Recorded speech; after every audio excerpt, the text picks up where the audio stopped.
Welcome back. He was sent to prison for breaking campaign finance laws.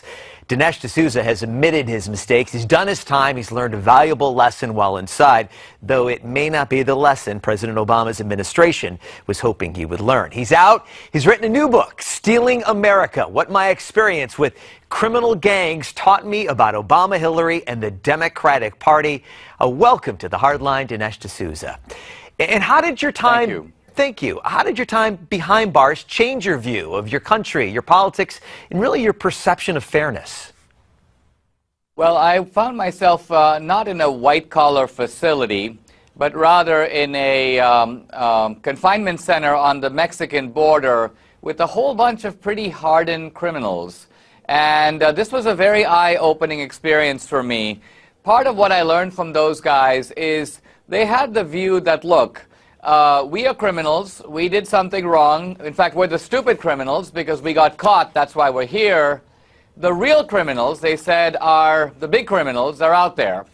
They are running the system. They're never pursued by the system because they control the system. And so I began to think about the analogy between this criminal underworld that I was part of and then an equally suspect world of Washington, D.C., where there's far more money and far bigger rackets to be done. Dinesh, did you go into your experience thinking that you were going to write a book, that you were going to actually meet these drug dealers and gangbangers and rapists?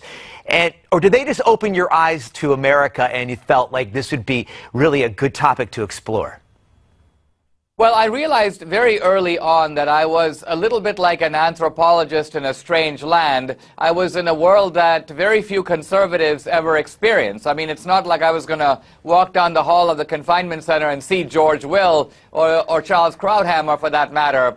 So I realized that there was an opportunity to learn something. So from the beginning, I decided to keep my eyes open. And I also kept notes throughout the whole time so that I was able to keep a kind of memorable record of a world that I had never seen before and would probably, hopefully, never see again. You know, in your book, you compare the Democratic Party to a criminal enterprise. But, you know, can politics as a whole, Democrats and established Republicans, be seen as sort of an insider's game? Well, it is true that there is a certain degree of horse trading and sleazy business that is a staple of American politics. Politicians trading favors, for example. We have a history in this country of corruption at the local level. The Tammany Hall racket that was run out of New York, the Daley machine out of Chicago. But I think what's happened is we've now seen this kind of corruption carried into a completely different scale. Look at the way, for example, that Hillary Clinton, as Secretary of State, figured out a way to make money from uranium in Kazakhstan, from minerals in Africa, even from aid money that was supposed to flow to Haiti. No Secretary of State before has figured out how to create a global profiteering racket, what Hillary called commercial diplomacy, diplomacy for her commercial benefit. That's never been done before. Dinesh, you have never been shy about pointing your blame, pointing some of the anger at America's left. With the rise of ISIS and the successful attacks in Paris, do you again lay blame on the liberal culture of America for some of the problems that we're facing now? Well, it's not the case that the liberal culture has, motivated ISIS in any direct sense. But I think what's going on is that the liberals are really busy about the business of stealing America, stealing the wealth of America. They're a little bit like bank robbers who are cleaning out a bank, and they're taking all this money and putting it into bags, and then along comes ISIS. So you can see that from their point of view, this is a nuisance, it's a distraction. They would rather not be bothered by it. This explains Obama's almost surreal behavior in response to ISIS. It almost appears like he was annoyed that he even had to bother with them.